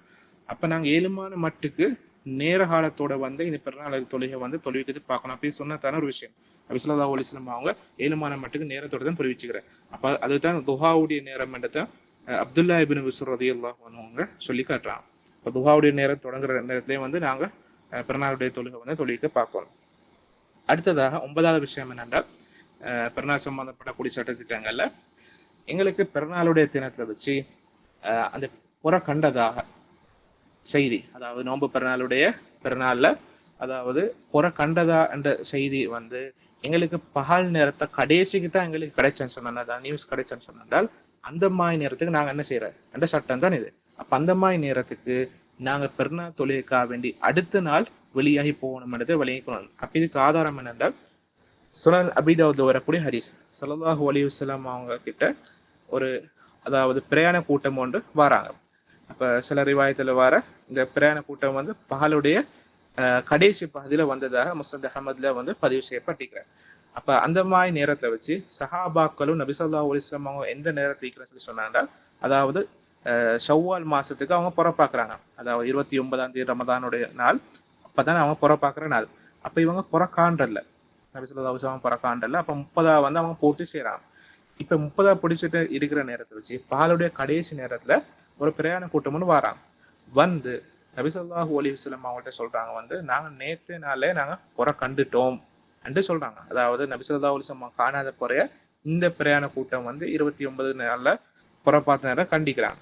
அப்ப நபி ஸல்லல்லாஹு அலைஹி வஸல்லம் கேட்ட உடனே அவங்க என்ன செஞ்சேன்னு கேட்டால் அந்த மக்களுக்கு சரி, அதாவது எல்லா சஹாபாக்களுக்கும் இதை கேட்ட உடனே வந்து நோன்பு உடத்துக்கு வந்து ஸல்லல்லாஹு அலைஹி வஸல்லம் கட்டளையிட்டாங்க. அதை பிடிச்சிட்டு நோன்பை வந்து ஸல்லல்லாஹு அலைஹி வஸல்லம் உட சொன்னாங்க. இது பகலுடைய கடைசி நேரம், அதாவது நோன்பு திறக்கிறது கொஞ்ச நேரம் இருக்கிற அந்த டைம்ல வச்சுதான் நபி ஸல்லல்லாஹு அலைஹி வஸல்லம் இந்த கட்டளை கொடுக்குறாங்க. அதுக்கப்புறம் ஸல்லல்லாஹு அலைஹி வஸல்லம் சொல்லி காட்டுறாங்க வந்து அடுத்த நாள் காலை நேரத்துல வந்து நீங்க தொழக்கூடிய திடலுக்கு வந்து எல்லாரும் போகணும் எடுத்து ஸல்லல்லாஹு அலைஹி வஸல்லம் கட்டளையா சொல்றாங்க. அப்ப இதுல இருந்து நாங்க விளங்கிக் கொள்ளணும் என்ன கேட்டா, எங்களுக்கு அதாவது இந்த பொறையுடைய செய்தி எங்களுக்கு கிடைக்கலாட்டி, அதாவது 29ஆம் தேதி நாங்கள் புறப்பாக்கக்கூடிய நாள், அந்த நாள்ல நாங்கள் புறக்கான 30 பூர்த்தி செய்யறோம். அப்போ 30 பூர்த்தி செஞ்சாக்க போற எங்களுக்கு லேட் ஆயிட்டு நியூஸ் வர இந்த காலத்து அப்படி நடக்கக்கூடிய வாய்ப்பு மிச்சம் குறைச்சல். அல்ஹம்துலில்லாஹ் நிறைய தொழில்நுட்பம் டெக்னாலஜி நல்லா வளர்ந்திக்கிற எப்படியும் அல்ஹம்துலில்லாஹ் நேரத்தோட வந்துடும். ஆனா எல்லா காலத்தையும் அப்படி இல்லை. அப்ப அவங்களுடைய காலத்துல வந்து பொறையுடைய செய்தி வரதுக்கு அப்படி லேட் ஆயிருக்கிற. அப்ப அந்த மாதிரி சந்தர்ப்பத்துல வச்சு எப்படி நடந்து கொள்ளணும் என்ற வழிகாட்டுறது தான் இது மூலமா எங்களுக்கு படிச்சு கொள்ளலாம். அப்ப அந்த மாதிரி சந்தர்ப்பத்துல வச்சு நாங்க எங்களுக்கு லேட்டா நியூஸ் கிடைச்சா கூட, அதாவது பகலுடைய கடைசி நேரம் அந்த மாதிரி நேரத்துல கிடைச்சா கூட நாங்க எங்களை நோன்பு விடணும். விட்டுட்டு அடுத்த நாள், அதாவது சொல்ல போனா 31ஆம் நாள், 31ஆம் இல்ல 30 நாளைக்கு பிறகு வரக்கூடிய நாள்ல வந்து நாங்க பெருநாளுடைய தொழுகையை வந்து தொழணும். இதுதான் ஸல்லல்லாஹு அலைஹி வஸல்லம் சொன்னாலே எங்களுக்கு படிச்சு கொள்ளலாம். ஆனாலும் இந்த செய்தி, அதாவது இந்த புற கிடைச்ச செய்தி வந்து பகலுடைய கடைசி நேரத்துல கிடைச்சா தான் இப்படி. அப்படி இல்லாம பகலுடைய ஆரம்ப பகுதியில, அதாவது துஹாவுடைய நேரத்தை வச்சு எங்களுக்கு இந்த செய்தி கிடைச்சான்னு சொன்னால் அந்த மாதிரி நேரத்துக்கு நாங்க எங்களை நோன்பு விட்டுட்டு அந்த நேரத்திலேயே அந்த துஹாவுடைய நேரத்தை வச்சு நாங்க பெருநாள் தொழுகை வந்து தொழணும் எடுத்து விளங்கிக் கொள்ள ஓணும். அப்படிதான் இதுல இருந்து நாங்க விளங்கியலுமான சட்டம். அடுத்ததாக 10வது அம்சம் என்ன கேட்டா, இந்த பெருநாள் தொழுகைக்கு வந்து அதுக்கென்று பிரத்யேகமான அதுக்கென்று குறிப்பான எந்த ஒரு சுன்னத்து தொழுகையும் இல்லைன்னு நாங்கள் விளங்கிக்கொள்ளணும். அதாவது இந்த பெருநாள் தொழுகைக்கு முந்தியோ பிந்தியோ எந்த விதமான சுன்னத்து தொழுகையும் இல்லைன்னு விளங்கிக் கொள்ளணும். இப்போ சஹீஹ் புகார்ல வரக்கூடிய ஹதீஸ், ஸல்லல்லாஹு அலைஹி வஸல்லம் அவங்க பெருநாள் தொழுகை வந்து 2 ரக்காத்தா தொழுதாங்க. அதுக்கு முந்தியோ பிந்தியோ எந்த ஒரு தொழுகையும் தொழலன்றதை வந்து இப்னு அப்பாஸ் ரலியல்லாஹு அன்ஹுமா வந்து சொல்லி காட்டாங்க. அப்ப இதான் ஸல்லல்லாஹு அலைஹி வஸல்லம் சுன்னத்தா இருந்திருக்கிற. அதே போல சஹாபாக்கள் பெரும்பான்மையான சஹாபாக்கள் வந்து இந்த கருத்துல தான் இருந்திருக்கிறாங்க. சரி, சில சஹாபாக்கள் தொழுதா வார அப்ப அதுக்கு உலமாக்கள் வேற விதமான விளக்கங்கள் சொல்றாங்க. என்னன்னா அது துஹாவுடைய தொழுகையாக இருக்கிறதுக்கு வாய்ப்பிக்கிறன்றதை சொல்லி காட்டுறாங்க. அப்ப அது இல்லாம பெருநாள் தொழுகைக்கு பிரத்யேகமான எந்த ஒரு முந்திய பிந்திய சுன்னத்தும் இல்லைன்றதை வந்து விளங்கி கொள்ளணும். இப்போ இமாம் அன்னவி ரஹ்மத்துல்லாஹ் வந்து இதுல ஏகோபித்த கருத்து இருக்கிறதாக சொல்லி காட்டுறாங்க. அதே போலதான் 11வது சட்டம் என்னென்றால் இந்த பெருநாளுடைய தொழுகை கண்டு குறிப்பானதோ பொதுவானதோ எந்த விதமான அழைப்பும் இல்லை, எந்த விதமான கோலிங் ஒன்றும் இல்லை. அதே போல இந்த பெருநாளை தொழுகைக்கு அதானோ இக்காமத்தோ ஒன்றும் இல்லைன்னு நாங்க விளங்கி கொள்ள ஓணும். அப்ப இதுக்குரிய ஆதாரமாக அதாவது சஹீஹ் புகாரில வரக்கூடிய ஒரு செய்தி, ஜாபிர் இப்னு அப்துல்லா ரலியல்லாஹு அன்ஹுமா அவங்க சொல்லி காட்டுறாங்க வந்து நான் ஸல்லல்லாஹு அலைஹி வஸல்லம் அவங்களோட பெருநாளுடைய தொழுகை கலந்து கொண்டேன். அந்த நேரத்தில் வச்சு நபி ஸல்லல்லாஹு அலைஹி வஸல்லம் அவங்க வந்து ஹுதுபா செய்யறதுக்கு முன்னால தொழுகை கொண்டு தான் ஆரம்பிச்சாங்க. அப்ப அதே போல வந்து எந்த ஒரு அதானோ இகாமத்தோ வந்து அவங்க சொல்லல. இப்ப பெருநாளை தொழுகைக்கு வந்து எந்த ஒரு அதானும் இகாமத்தும் இல்லைன்றது இந்த ஹதீஸ் மூலமா எங்களுக்கு படிச்சு கொள்ளலாம். அதுக்கப்புறம் அதாவது ஸல்லல்லாஹு அலைஹி வஸல்லம் அவங்க பிலால் ரலியல்லாஹு அன்ஹு அவங்க மீது சாஞ்சி கொண்டே அவங்க சில விஷயங்களை பேசினாங்க. அப்ப அதுல முக்கியமாக ஸல்லல்லாஹு அலைஹி வஸல்லம் அவங்க அல்லாஹ் பயந்து கொள்ள சொல்லி தக்குவாடி இருக்க சொல்லி ஏவினாங்க. அதே போலதான் அல்லாஹ்க்கு கட்டுப்பட சொல்லி அவங்க ஆர்வம் ஊட்டினாங்க. அதே போலதான் மக்களுக்கு வந்து உபதேசம் செஞ்சு அவங்களுக்கு நல்ல விஷயங்களை யாபகம் படுத்திட்டு அதுக்கு பிறகு பெண்களிடம் வந்து பெண்களுக்கும் வந்து ஸல்லல்லாஹு அலைஹி வஸல்லம் அவங்க உபதேசம் செஞ்சாங்க வேறவா. அதுக்கு பிறகு ஸல்லல்லாஹு அலைஹி வஸல்லம் சொல்லி காட்டினா பெண்களை பார்த்து நீங்க சதக்கா கொடுங்க, ஏனென்றால் உங்களில் இருக்கக்கூடிய அதிகமான பெண்கள் அவங்க நரகத்துல விறகா இருக்கும் என்றதை ஸல்லல்லாஹு அலைஹி வஸல்லம் அவங்க சொல்லி காட்டுறாங்க. அப்ப நரகத்துல கூடுதலா இருக்கக்கூடியவங்க பெண்கள் என்று ஸல்லல்லாஹு அலைஹி வஸல்லம் சொல்லி காட்டிக்கிறாங்க. அப்ப அந்த நேரத்தை வச்சு பெண்கள் நடுப்பகுதியில இருந்து ஒரு பெண் உண்டு அவங்க எழும்பி வந்து கேட்கிறாங்க, அல்லாஹ்வுடைய தூதரே ஏன் நாங்க இப்படி நரகத்துல கூடுதலா இருக்கிறோம் ஸல்லல்லாஹு அலைஹி வஸல்லம் கேள்வியை கேட்கிறாங்க. அப்ப அந்த நேரத்துல வச்சு ஸல்லல்லாஹு அலைஹி வஸல்லம் சொல்லி காட்டுறாங்க வந்து நீங்க அதிகமாக முறைப்பாடு செய்வர்களாக, வேற சில ரிவாயத்துல வந்து அதிகமாக ஷாஃபம் செய்யக்கூடியவங்களா இருக்கிறீங்க. அதே நேரம் தான் நீங்க உங்களோட கணவனுடைய ஹக்கு, கணவனுடைய நலவுகளை, கணவனுடைய சேவையை வந்து நீங்க மறுக்கிறீங்க. கணவனுக்கு வந்து நன்றி உள்ளவங்களாக நீங்க இருக்கிறல்ல என்றதை ஸல்லல்லாஹு அலைஹி வஸல்லம் சொல்லி காட்டுறாங்க. அல்லாஹ் பாதுகாக்கணும். நரகத்துல கூடுதலா பெண்கள் இருக்கிற ஸல்லல்லாஹு அலைஹி வஸல்லம் சொல்லி காட்டிக்கிற அதுக்கு முக்கியமான 2 காரணங்கள் சொல்லி காட்டுறாங்க. அப்ப அடிக்கடி நாங்க முறைப்பாடு செஞ்சுக்கிட்டு இருக்கிறது, அதே போல அடிக்கடி ஷாஃபம் செய்யறது, அதே போலதான் கணவனுடைய ஹக்கு, கணவனுடைய அதாவது நலவுகளை வந்து அதை மதிக்காம நன்றி கட்டுத்தனமா நடந்து கொள்றது, இதெல்லாம் வந்து பொறுமை இல்லாதக்குரிய அடையாளங்கள் தான். அப்ப இந்த மாதிரி விஷயங்களை வந்து மிச்சம் கவனமா இருக்கணும். இது பெண்களுக்கு குறிப்பா சொல்லப்பட்டிருந்தாலும் ஏனவர்களுக்கும் இதே சட்டம் தான் நாங்கள் விளங்கிக் கொள்ளணும். அப்ப அதிகமா யாரா இருந்தாலும் சரி, ஆணா இருந்தாலும் சரி, பெண்ணா இருந்தாலும் சரி, தேவைக்கு இல்லாம நிறைய முறைப்பாடு செய்யறது, ஷாஃபம் செய்யறது, அடுத்தாக்களுடைய நன்றிய நலவுகளை மறக்கிறது, இதெல்லாம் கூடாத விஷயம், நரகத்துக்கு தகுதியாகக்கூடிய காரணங்கள் என்னத்தை விளங்கிக் கொள்ள ஓணும். அப்ப இந்த ஹதீஸ் மூலமா நாங்கள் விளங்கிக் கொள்ளணும் என்னென்றால் அப்ப ஸல்லல்லாஹு அலைஹி வஸல்லம் அவங்க எந்த ஒரு அதானும் இக்காமத்தும் இல்லாம அவங்க தொழுகையை ஆரம்பிச்சாங்கன்றத படிச்சு கொள்ளலாம். அப்ப அது இல்லாம இது கொண்டு நாங்க இந்த பெருநாளுடைய தொழுகைக்கு ஸ்பெஷலா நாங்க அதான் இகாமத் சொல்றது வந்து பித்அத்ன்றது வந்து இமாம் ஸனானி ரஹ்மத்துல்லாஹ் சொல்லி காட்டுறாங்க. அடுத்ததாக 12வது அம்சம் என்னன்னா பெருநாளுடைய தொழுகை ஹுதுபாக்கு முந்தி இருக்கணும். பெருநாளுக்கு ஒரு ஹுதுபா இருக்கும், ஒரு பிரசங்கம் இருக்கும். அந்த பிரசங்கம் அந்த பேச்சு வந்து பெருநாளுடைய தொழுகைக்கு பிறகுதான் இருக்கணும். அப்ப இப்னு அப்பாஸ் ரலியல்லாஹு அன்ஹு சொல்லி காட்டுறோம் வந்து நான் நபி ஸல்லல்லாஹு அலைஹி வஸல்லம் அவங்களோட, அதே போல அபூபக்கர், உமர், உஸ்மான் ரலியல்லாஹு அன்ஹும் இவங்க எல்லாரோடையும் வந்து பெருநாளுடைய தொழுகை கலந்து கொண்டிருக்கிறேன். இவங்க எல்லாருமே வந்து ஹுதுபாக்கு முந்தித்தான் தொழுதிக்கிறாங்க பெருநாளுடைய தொழுகை. அடுத்து வந்து இப்னு அப்பாஸ் ரலியல்லாஹு அன்ஹு சொல்லி காட்டுறாங்க. இது சஹீஹ் புகாரில வரக்கூடிய செய்தி. அப்ப 3 குலஃபாக்கள் நபி ஸல்லல்லாஹு அலைஹி வஸல்லம் அவங்க எல்லாரும் வந்து ஃபர்ஸ்ட்டுக்கு வந்து தொழுகை கொண்டு தான் ஆரம்பிச்சுக்கிறாங்க. அப்ப இது முக்கியமான ஒரு விஷயமா நாங்க விளங்கிக் கொள்ளணும். அப்ப அது சம்பந்தப்படக்கூடிய இன்னொரு செய்தி ஒன்று மிகிற அபூ சயீத் அல்-குத்ரி ரலியல்லாஹு அன்ஹு வந்து அவங்க பெருநாளுடைய தொழுகையில வந்து வெளியாகி போகக்குள்ள அதுக்காக வெளியாகி போற நேரம் வச்சு அதாவது அந்த நேரத்தை வச்சு அந்த காலப்பகுதியில மதீனாவுடைய ஏரியாவுக்கு, மதீனா பகுதிக்கு வந்து கவர்னர் ஆகிக்கிறவர் தான் மர்வான் இப்னு ஹக்கம். அப்ப மர்வான் இப்னு ஹக்கம் என்ன செய்யறான்னு கேட்டா இந்த அபூ சயீத் அல்-குத்ரி ரலியல்லாஹு அன்ஹு அவங்க முக்கியமான சஹாபியா அந்த காலத்துல இருந்தாங்க. அப்ப அவங்களோட கையை பிடிச்சிட்டு வந்து தொழுகைக்கு கூட்டிட்டு போனாங்க. அப்படி கையை பிடிச்சிட்டு கூட்டிட்டு போக்கல தொழுக கூடிய அந்த திடல் அந்த இடத்துக்கிட்ட வரப்போக்கல மர்வான் இப்னு ஹக்கம் அந்த கவர்னர் அவர் என்ன செய்யறாங்க கேட்டா அபூ சயீத் குத்ரி ரலியல்லாஹு அன்ஹு அவங்களோட கையை பிடிச்சிட்டு அப்படியே மிம்பர்கிட்ட அப்படியே இழுத்துட்டு கூட்டிட்டு போக பாக்குறாரு. அப்ப அந்த நேரத்தை வச்சு அபூ சயீத் குத்ரி ரலியல்லாஹு அன்ஹு கேட்டா அவனோட கையை தொழக்கூடிய இடத்துக்கு பக்கம் வந்து இழுக்கிறான். சரி, அங்க இல்லை இங்க போகணும்னு சொல்லி. அப்ப அந்த நேரத்தை வச்சு அபூ சயீத் குத்ரி ரலியல்லாஹு அன்ஹு சொல்றாங்க வந்து நீங்க என்ன செய்ய போறீங்க, தொலை போற இல்லையான்னு சொல்லி கேட்கிறார். அப்ப அந்த நேரத்தை வச்சு மர்வான் இப்னு ஹக்கம் சொல்லக்கூடிய அந்த கவர்னர் அவர் சொல்லி காட்டாரு அபூ சயீத் ரலியல்லாஹு அன்ஹு பார்த்து, இல்ல உங்களுக்கு தெரிஞ்சது வந்து அது இப்ப விடுபட்டுட்ட, அதாவது ஃபர்ஸ்ட்டுக்கு ஹுதுபா செய்யாம ஃபர்ஸ்ட்டுக்கு வந்து தொழாம ஹுதுபா செய்யறதான் செய்யணும், இல்லாம ஃபர்ஸ்ட்டுக்கு தொழுது அதுக்கப்புறம் ஹுதுபா செய்யறது வந்து அது இப்ப இல்ல என்றதை வந்து அபூ சயீத் ரலியல்லாஹு அன்ஹு பார்த்து மர்வான் இப்னு ஹக்கம் சொல்றாங்க. அப்ப அந்த நேரத்தை வச்சு அபூ சயீத் குத்ரி ரலியல்லாஹு அன்ஹு சொல்றாங்க என்னண்டா அல்லாஹ் மேல சத்தியம் செஞ்சுட்டாங்க சொல்றாங்க வந்து அப்படி இல்லை, அதாவது எனக்கு தெரிஞ்சதை விட நான் நபி ஸல்லல்லாஹு அலைஹி வஸல்லம் அவங்கள படிச்சுட்டு அவங்கள்ட்ட நேரடியா படிச்சதை விட எந்த ஒரு நல்ல விஷயமும் வந்து உங்களால கொண்டு வர இயலாது என்றது வந்து சொல்லி அந்த மர்வான் இப்னு ஹக்கம் வந்து கண்டிக்கிறார். அப்ப அந்த நேரத்தை வச்சு அவங்க பிறகு அதை ஏற்றுக்கொண்டு திரும்ப தொழுறதுக்காக வேண்டிய வந்ததாக எங்களுக்கு இந்த ஹதீஸ் மூலமா படிச்சு விடுறாங்க. அப்படி சஹீஹ் புகாரில வரக்கூடிய செய்தி. அப்ப சஹாபாக்கள் எவ்வளவு சுன்னத்துல பேன்ற விஷயத்துல மிச்சம் ஆர்வமாக கவனமா இருந்தது தான் இந்த ஹதீஸ் மூலமாக எங்களுக்கு விளங்கிக்கொள்ளலாம். சஹாபாக்கள் இப்ப தொழுகையுடைய விஷயத்துல, அதாவது அது நபி ஸல்லல்லாஹு அலைஹி வஸல்லம் எப்படி தொழுதாங்களோ அந்த மாதிரி விஷயத்துல மிச்சம் ஆர்வமா இருந்திருக்கிறார். அப்ப யார் இவரன்னு பார்க்காம அவங்க சுன்னாவை வந்து அமுல்படுத்தணும் மண்டலத்துல மிச்சம் கவனமா இருந்திருக்கிறது எங்களுக்கு இது மூலமாக விளங்கிக் கொள்ளலாம். அடுத்தது 13வது அம்சம் என்ன கேட்டா இந்த பெருநாளுடைய தொழுகை வந்து தொழக்கூடிய விதம். அப்ப பெருநாளுடைய தொழுகை நாங்க எடுத்துக்கொண்டு சொல்லி சொன்னாண்டா நபி ஸல்லல்லாஹு அலைஹி வஸல்லம் அவங்க 2 ரக்காத்தை தொழுதிக்கிறதை நாங்க விளங்கிக் கொள்ளணும். அப்ப இதுல எந்த ஒரு கருத்து வேறுபாடும் இல்லை. இமாம் அன்-நவவி ரஹ்மத்துல்லாஹ் வந்து இதை ஏகோபத்தை கருத்து இருக்கிறதாக வந்து சொல்லி காட்டிக்கிறேன். அப்ப ஏனே நாங்கள் தொழுகிற எப்படி தொழுகிறோமோ ருக்கு சுஜூதோட எப்படி எல்லாம் தொழுகிறோமோ அதே போலதான் இந்த பெருநாள் தொழுகை வந்து நாங்க தொழுகணும் என்றதை விளங்கிக் கொள்ள ஓணும். அப்ப அடுத்ததாக இதுக்குன்னு சில ஸ்பெஷலான சட்டத்திட்டங்களும் இருக்கிறேன். அப்ப சாதாரண தொழுகை போலதான் 2 ரக்கா, இதுதான் சில வித்தியாசமான சட்டத்திட்டங்கள் இருக்கிறேன்.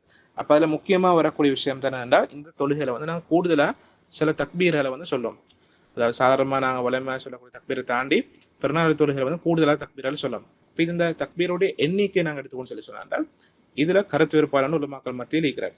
அப்ப நாங்க படிக்கக்கூடிய இந்த கிதாபுடைய ஆசிரியர் ஷேக் ரியானி அவங்க வந்து என்ன சொல்றான்னு கேட்டால், அதாவது பெரும்பான்மையான உலமாக்கள் நாங்க எடுத்துக்கொண்டு சொல்லி சொன்னா ஃபர்ஸ்ட் ரக்காத்துல முதலாவது ரக்காத்துல வந்து 7 தக்பீரும் 2வது ரக்காத்துல 5 தக்பீர் சொல்லணும் மன்றத்திலையும் வந்து அந்த கருத்துல பெரும்பான்மையான உலமாக்கள் இருக்கிறாங்க. ஆனாலும் இந்த நூலாசிரியர் அவருடைய கருத்து என்ன கேட்டால் 7 தக்பீரை சொல்றது அது அதாவது நாங்கள் ஃபர்ஸ்ட் கட்டக்கூடிய தக்பீர், அதாவது தக்பீரத்துல் இஹ்ராம், இந்த தக்பீர் இல்லாம இன்னும் மேல எடுத்து அவங்க சொல்லி காட்டுறாங்க. அதாவது டோட்டலா எடுத்துக்கொண்டு சொன்னாங்க 8 தக்பீர் என்றதுதான் அவங்க சொல்லி காட்டுறாங்க. அடுத்தது நாங்க இப்ப 5 தக்பீர் சொல்றது என்னன்னா, அதாவது நாங்க சுஜூது பெய்துட்டு எலும்புறோம். அப்ப அந்த எலும்புற நேரத்தை ஒரு தக்பீர்னு சொல்றோம். அந்த தக்பீர் இல்லாம இன்னும் எக்ஸ்ட்ரா 5 அப்படின்ற டோட்டல் 6. அப்ப அதாவது இதுதான் அவன் சொல்லி காட்டுறான். அப்ப இதை நாங்க எடுத்துக்கொண்டு சொல்லி சொன்னா இந்த கருத்து தான் இமாம் ஷாஃபி ரஹ்மத்துல்லாஹ் அவங்களும் சொல்லிக்கிறாங்க. ஆனாலும் இதுல மிச்சம் ஏற்றமான கருத்து என்ன கேட்டால் பலமான கருத்து ஃபர்ஸ்ட் ரக்காத்துல வந்து ஒட்டு மொத்தமாகவே இருக்கிறது வந்து 7 தக்பீர் விளங்கிக்கொள்ளும். அதாவது தக்பீரத்துல் இஹ்ராமும் சேர்த்து, சரி, அதாவது 8 இல்ல, மொத்தமா வந்து எடுத்துக்கொண்டு சொல்லி சொன்னா 7 தான் நடந்து விளங்கிக்கொள்ளணும் அப்படின்னு சொல்லணும்னா தக்பீரத்துல் இஹ்ராமோட இன்னும் 6 தக்பீர் நாங்க சொல்லுவோம். அப்ப இதுதான் இமாம் அத்தா இப்னு அபி ரபாஹ் ரஹிமஹுல்லாஹ் அவங்க தாபியங்களை முக்கியமா இருந்த தாபியத்தோடு மக்காவுடைய முஃப்தியா இருந்த ஒருத்தர், சரி. அப்ப அவருடைய கருத்தும் வந்து இதுதான். அப்ப முஸன்னஃப் அப்துல் ரஸாக்ல வரக்கூடிய செய்தி. அதே இமாம் மாலிக் ரஹிமஹுல்லாஹ், இமாம் அஹ்மத் இமாம், அதே போல இமாம் இப்னு தைமியா, இப்னு பாஸ் ரஹிமஹுல்லாஹ், ஷேக் அப்துல் முஹ்சின் அப்பாத் ரஹிமஹுல்லாஹ் இவங்களுடைய கருத்தாகவும் இது அதாவது மொத்தமாக ஆரம்ப தக்பீரோட சேர்த்து இன்னும் 6 தக்பீர் சொல்லணும்ன்றதான் பலமான கருத்தா எங்களுக்கு விளங்கிக் கொள்ளணும். அப்ப ஏன்டா இது சம்பந்தம் வந்து கூடிய ஆகவே பலமான கருத்து அத்தா இப்னு அபி ரபாஹ் ரஹிமஹுல்லாஹ்வுடைய அந்த செய்தி. அப்ப அவங்களோட செய்தி தெளிவா வந்திக்கிற, அதாவது ஃபர்ஸ்ட் தக்பீர் இல்லாம இன்னும் 6 தக்பீர்ன்றதை வந்திக்கிற. அடுத்ததாக நாங்கள் எடுத்துக்கொண்டு சொல்லி சொன்னா அதாவது இந்த பெருநாளுடைய தக்பீராக்கள் சம்பந்தமான சட்டத்திட்டங்கள்ல இந்த எக்ஸ்ட்ரா நாங்கள் சொல்லக்கூடிய தக்பீர்கள் வந்து இது எல்லாமே சுன்னத்தனது விளங்கிக்கணும் அப்படின்னு சொன்னா இது கட்டாயம் ஒன்று இல்லை. அப்போ ஒருத்தர் வந்து இந்த தக்பீரில் ஏதாவது ஒன்றை விட்டண்டால் அவரோட தொழுகை பாத்தில் ஆகிறல்ல, அவரோட தொழுகை வந்து பாலால் போறதில்லைன்றதை நாங்கள் விளங்கி கொள்ளணும். அப்போ வேணுமென்றோ தவறிய உடுப்பட்ட சொல்லி சொன்னா அது பாவமாகறதுன்றதை விளங்கி கொள்ளணும். அப்போ இதுல எந்த ஒரு கருத்து வேறுபாடும் இல்லை. அடுத்த இது சம்பந்தமா இன்னும் ஒன்று விளங்கி கொள்ளணும் என்னென்றால், இப்படி நாங்கள் கூடுதலாக தக்பீர் சொல்லப்போம். இப்போ 1வது ரக்காத்துல 7 தக்பீரும் 2வது ரக்காத்துல 5 தக்பீரும் நாங்கள் சொல்றோம் சொன்னாண்டா, இப்போ இதுல இந்த மாதிரி கட்டத்தை வச்சு நாங்க துவாவுல் இஸ்திஃப்தா, அதாவது நாங்க வேண்டிய ஒரு தொழுகன் தொலைப்போக்கல ஆரம்பத்துல ஓதக்கூடிய துவா வண்டிக்கிறேன். வஜ்ஜஹத்து துவா நாங்க ஓதுவோம். அப்படி இல்லாட்டி அல்லாஹும்ம பாயித் பைனி என்று துவா ஓதுறோம். இன்னும் நிறைய துவாக்கள் வந்திக்கிறேன். அப்ப இந்த துவாக்க நாங்க துவாவுல் இஸ்திஃப்தான்னு சொல்லுவோம். அப்ப இந்த துவா எப்போ ஓதுறான்னு சொல்லி ஒரு கேள்வியும் வரும். அப்ப இந்த துவா எங்க ஓதுறோம்னு கேட்டேன்டா, நாங்கள் ஃபர்ஸ்ட்டுக்கு தக்பீரத்துல் இஹ்ராம் கட்டினாக்கு பிறகுதான் இந்த துவாவை ஓதோணும் எடுத்து விளங்கி கொள்ள ஓணும். அப்ப தக்பீரத்துல் இஹ்ராம் கட்டின உடனே நாங்க இதை ஓதோணும், இந்த துவா ஓதோணும் எடுத்து விளங்கி கொள்ளணும். அப்படித்தான் பலமான கருத்தா இருக்கிறேன். அடுத்த இந்த தக்பீராக்கள் நான் எக்ஸ்ட்ரா சொல்லக்கூடிய இந்த தக்பீர்களை வந்து எடுத்துக்கொண்டா, இந்த ஒவ்வொரு தக்பீரும் கையை உயர்த்தோணுமா தேவையில்லை, இந்த விஷயம் எடுத்துக்கொண்டாலும் இதுல உலமாக்கள் மத்தியில வந்து கருத்து வேறுபாடு இருக்கிறது. அப்ப இந்த நூலாசிரியர் அவருடைய கருத்து என்ன கேட்டா, அப்படி தூக்கி ஒவ்வொரு தக்பீருக்கும் வந்து தூக்கி கட்ட தேவையில்லைன்னு சொல்றது அவருடைய கருத்தை இருக்கிறார். ஏன்னா ஸல்லல்லாஹு அலைஹி வஸல்லம் அவங்க செஞ்சதாக எங்கேயும் வந்து இல்லைன்னு தான் அவருடைய கருத்தா இருக்கிறார். அப்ப இதுதான் இமாம் மாலிக் ரஹிமுல்லா, இமாம் சுஃபியான் சௌரி, அதே போல் நூதன கால உலமாக்கள் ஷேக் மக்பில் அல்வாதி, ஷேக் அல்பானி, ஷேக் இப்னு பாஸ், அதாவது ஷேக் மன்னிச்சுக்கோங்க. அப்ப இதுதான் ஷேக் அதாவது மக்பில் அல்வாதி, ஷேக் அல்பான் ரஹிமுல்லா போல அவனோட கருத்தா இருக்கிறார். அப்ப அதாவது இமாம் மாலிக் ரஹிமுல்லா, இமாம் சுஃபியான் சௌரி, அதே போல மக்பில் அல்வாதி, ஷேக் அல்பான் ரஹிமுல்லா, இவனோட கருத்து என்ன கேட்டா, இப்படி நாங்க ஒவ்வொரு தக்பீர்லயும் வந்து கையை உறுத்தி கட்ட தேவையில்லைன்னு சொல்றேன். ஆனாலும் ஷேக் இப்னு பாஸ், ஷேக் இப்னு உசைமீன், அதே போல தான் ஷாஃபி மதுஹபுடைய கருத்து என்னென்றால், ஒவ்வொரு தக்பீர்லயும் வந்து நாங்கள் கையை உயர்த்தி கட்டணும் என்றது தான் இந்த உலமாக்களுடைய கருத்தை இருக்கிறேன். அப்ப அதுக்கு ஒரு ஆதாரம் ஒன்றும் வச்சுதான் அவன் சொல்றான். அப்ப அதுக்கு ஒரு ஆதாரம் என்ன கேட்டா, முதலாவது ஆதாரம் என்ன கேட்டா, ஸல்லல்லாஹு அலைஹி வஸல்லம் அவங்க ஒவ்வொரு தக்பீரோட வந்து அவங்க கையை உயர்த்துவாங்கன்றது வந்து எந்த பொருளை வரக்கூடிய ஒரு ஹதீஸ் நிற்கிற. அப்படி சொன்னோம் தாரிமியில வரக்கூடிய ஹசன் என்ற தரத்துக்கு கூட ஒரு ஹதீஸ். அதாவது ஸல்லல்லாஹு அலைஹி வஸல்லம் ஒவ்வொரு தக்பீரோடையும் கையை உயர்த்திக்கிறாங்க. அப்ப எங்கெல்லாம் தக்பீர் இருக்கிறோ அந்த இடமெல்லாமே வந்து கையை உயர்த்தலாம்ன்றது வந்து இந்த ஹதீஸ் மூலமா விளங்கி கொள்ள இயலும். அப்ப இது பொதுவாக சொல்லப்பட்டிருக்கக்கூடிய ஒரு ஹதீஸின் அடிப்படையில வந்து அது ஒரு ஆதாரமா வைக்கிறாங்க. அதே போலதான் அனஸ் ரலியல்லாஹு அன்ஹு வந்து பெருநாளுடைய தொழுகையில ஒவ்வொரு தக்பீர்லையும் வந்து கையை உயர்த்தினதாக சஹீஹான அறிவிப்புன்னு வந்திருக்கிறாங்க. அப்ப இது இமாம் ஃபிர்யாபி ரஹிமஹுல்லாஹுடைய அஹ்காமுல் ஐதன் என்ற கிதாபில பதிவு செய்யப்பட்டிருக்கக்கூடிய செய்தி. அதே போலதான் இப்னு உமர் ரலியல்லாஹு அன்ஹு வந்து ஜனாசாவுடைய தொழுகையில ஒவ்வொரு தக்பீர்லையும் வந்து கையை உயர்த்தினதாக முஸன்னஃப் இப்னு அபீ ஷைபால ஆதாரபூர்வமாக ஒரு செய்தி ஒன்று வந்திருக்கிறார். அப்ப இது மாதிரி சஹாபாக்களுடைய செய்திகள் தெளிவா வந்திருக்கப்போல, அப்ப நான் கையை உயர்த்தி கட்டுறத மிச்சமே ஆதாரபூர்வமான செய்தி என்றதை விளங்கி கொள்ள ஓணும். இல்ல கையை உயர்த்த கூடாதென்றோ எந்த ஒரு ஆதாரம் ஒன்று வந்தில்லை. அதே நேரம் இப்படி ஆதாரம் ஒன்று ஸல்லல்லாஹு அலைஹி வஸல்லம் இப்படி பெருநாள் தொழில ஒவ்வொரு தக்பீரும் கையை அதாவது தூக்கல்லன்னு சொல்லி வந்தும் இல்லை, தூக்கினாண்டு வந்தும் இல்லை. அப்ப அது சம்பந்தமா ஒன்று வந்தில்லாமிக்கிற நேரத்தை வச்சு கட்டக்கூடாதுன்னு ஒரு அடிக்கு முடிவு எடுக்கல. அந்த மாதிரி நேரத்துக்கு நாங்கள் சஹாபாக்களை எப்படி நடந்துக்கிறத பார்க்கணும். ஏன்னா சஹாபாக்களை பின்பற்றது வந்து அது மார்க்கத்து முக்கியமா இருக்கக்கூடிய ஒரு அம்சம் வந்து நாங்கள் விளங்கிக்கணும். அப்ப ஒரு விஷயத்துல கிளியராக ஆதாரங்கள் இல்லாத நேரத்தை வச்சு சஹாபாக்கள் எப்படி நடந்து கொண்டிருக்கிறத நாங்கள் பார்த்து முடிவு எடுக்க ஓணும். ஏன்னா சஹாபாக்கள் முறைனா இந்த இடத்துல வேற ஒரு அவங்களுக்கு இடையில எந்த ஒரு கருத்து வேறுபாடு இருந்ததாகவும் இந்த அடிப்படையில வந்து அதாவது இந்த மார்க்க விவகாரத்தை எங்களுக்கு கண்டுகொள்ள இயலாது. அடுத்ததாக நாங்கள் எடுத்துக்கொண்டு சொல்லி சொன்னா, இந்த நாங்க ஒவ்வொரு தக்பீரால வந்து சொல்றோம் வந்து இந்த தக்பீர்களுக்கு இடையில ஏதாவது துவா ஒண்டிக்கிறா அல்லது விக்ரம் ஒண்டிக்கிறான்றதான் அடுத்த பகுதியை நாங்க பாக்குறோம். இதுல இந்த நூலாசிரியர் அதே போல இமாம் மாலிக் ரஹிமுல்லா, அபூ ஹனீஃபா ரஹிமுல்லா போல உலமாக்களோட கருத்து என்ன கேட்டாண்டா, அதே போல ஷேக் முக்பில் அல்வாதி ரஹிமுல்லா இவனோட கருத்து என்ன கேட்டாண்டா, எந்த ஒரு திக்ரும் துவா உண்டும் இந்த தக்பீராத்தலுக்கு இடையில, அதாவது 7 தக்பீருக்கு இடையில 5 தக்பீருக்கு இடையில இல்லைன்னு சொல்றது அவனோட கருத்தா இருக்கிறேன். ஆனாலும் ஷேக் இப்னு பாஸ், அதே போல ஷேக் சுலைமான் ருஹைலி, ஆரம்ப உலமாக்கள் இப்னு தைமியா, அதே போல இமாம் ஷாஃபி ரஹிமுல்லா, அதே போல இமாம் அஹ்மது ரஹிமுல்லா தொட்டும் அறிவிப்பு கொண்டிருக்கிறேன் என்றால், இந்த திக்ரலுக்கு இடையில வந்து நாங்க துவாக்கள் அப்படி இல்லாட்டி திக்ரல் செய்யறது வந்து இருக்கிறன்றதை விளங்கிக்கொள்ள ஓணும். அப்ப இதுதான் இவங்களோட கருத்தா சொல்றாங்க. அப்ப அதுக்கு ஆதாரம் வைக்கிறேன்னு கேட்டீங்கன்னா இமாம் அத்தா இப்னு அபி ரபாஹ் ரஹிமஹுல்லா, அவங்க முக்கியமான ஒரு தாபியா உண்டு. அப்ப அவங்க இப்படி திக்ரு செஞ்சிக்கிறதாக, ஒரு தக்பீருக்கு இடையில வந்து திக்ரு செஞ்சிக்கிறதாக முசன்னஃப் அப்துல் ரஸாக்ல பதிவு செய்யப்பட்டிருக்கிறார். அதே போலதான் இப்னு மஸ்ஊத் ரலியல்லாஹு அன்ஹு, அவன் சஹாபி உண்டு. இப்ப சஹாபியனுடையும் செய்தி வந்திருக்கிற, தாபியத்துடையும் செய்தி வந்திருக்கிறார். அப்ப இப்னு மஸ்ஊத் ரலியல்லாஹு அன்ஹு வந்து அவங்க வலீத் இப்னு உக்பான்னு சொல்லக்கூடிய ஒரு தாபிக்கு சொல்லி கொடுக்குறாங்க எப்படி தக்பீர் சொல்லணும், அந்த தக்பீருக்கு இடையில வந்து என்ன ஓதணும் சொல்லி காட்டிக்கிறாங்க. அப்ப அந்த அடிப்படையில அல்லாஹ்வை புகழணும், அதே போல நபி ஸல்லல்லாஹு அலைஹி வஸல்லம் அவங்களுக்கு ஸலவாத் சொல்லணும், அதே போல நீங்க துஆ கேட்கணும். இந்த 3 அம்சத்தை வந்து இப்னு மஸ்ஊத் ரலியல்லாஹு அன்ஹு சொல்லி காட்டுறாங்க. அப்ப இது அல் முஅஜம் அல் கபீர் சொல்லக்கூடிய இமாம் தபரானி ரஹ்மத்துல்லாஹி கிதாப்ல பதிவு செய்யப்பட்டிருக்கக்கூடிய ஆதாரப்பூர்வமான செய்தி. அப்ப இது வந்து நாங்க விளங்கிக் கொள்ள ஓணும். அப்ப ஒரு சஹாபியோட செய்தி வந்திக்கிறார், அப்புறம் தாபியோட செய்தி வந்திக்கிறார்.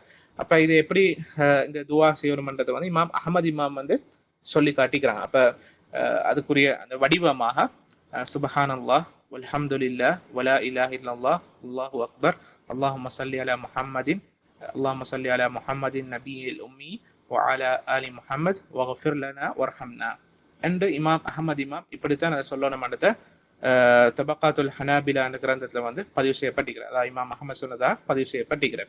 அப்ப இது வந்து அஹமது இமாம் சொல்லி தந்திக்க கூட ஒரு முறை உண்டு. அப்ப அது இல்லாம எந்த ஒரு முறையிலும் சரி நாங்க அல்லாஹ் புகழக்கூடிய ஒரு வாசம், அதே போல நபி ஸல்லல்லாஹு அலைஹி வஸல்லம் ஸலவாத் சொல்றது, நாங்க எங்களுக்காக துஆ கேட்கிற ஏதாவது பொதுவா ஒரு வாசம் சொல்றது வந்து அது சுன்னத்தான விஷயம் வந்து விளங்கிக் கொள்ள ஓணும்.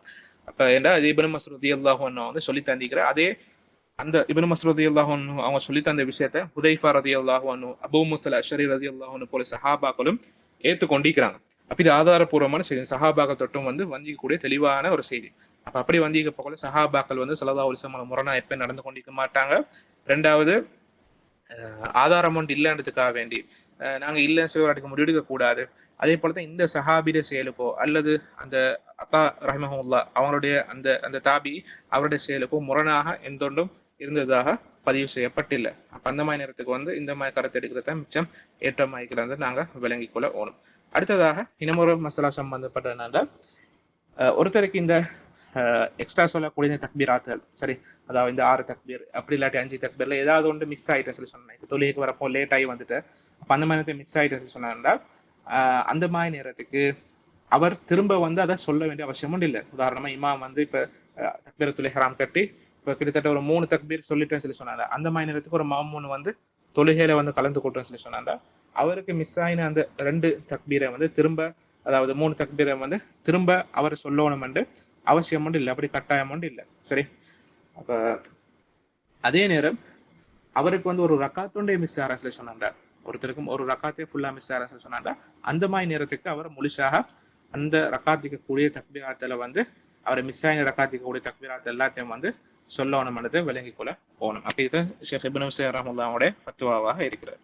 அடுத்ததாக நான் விளங்கணும் என்றால் ஒருத்தருக்கு மொத்தமாக ஒரு, அதாவது பெருநாளுடைய தொழுகை மிஸ் ஆயிட்டு சொன்னாங்க. அந்த மாதிரி நேரத்துக்கு என்ன செய்யணும்ன்றது வந்து இமாம் புகார் ரஹ்மத்துல்லாஹி அவங்க சொல்லி காட்டுறாங்க. அந்த மாதிரி நேரத்துக்கு வந்து அவர் 2 ரக்காத்தா தான் இந்த பெருநாளுடைய தொழுகை தொழுவணும் என்றதை விளங்கப்படுத்துறாங்க.